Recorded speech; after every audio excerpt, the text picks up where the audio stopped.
Timbog ang isang babaeng tulak ng ilegal na droga sa isinagawang bypass operation ng Tarlac PNP sa Irrigation Road, Block 9, Barangay San Roque, Tarlac City.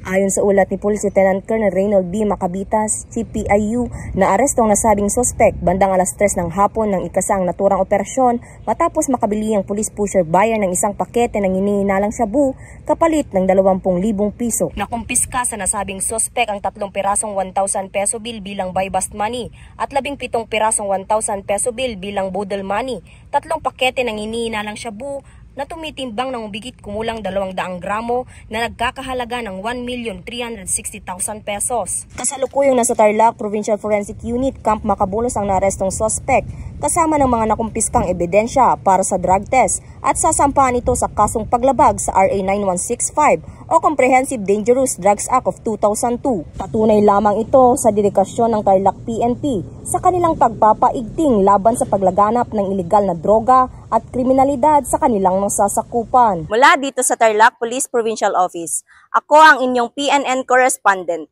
Patrolwoman Maria Ella Garcia, alagad ng batas, tagataguyod ng Balitang Pulis.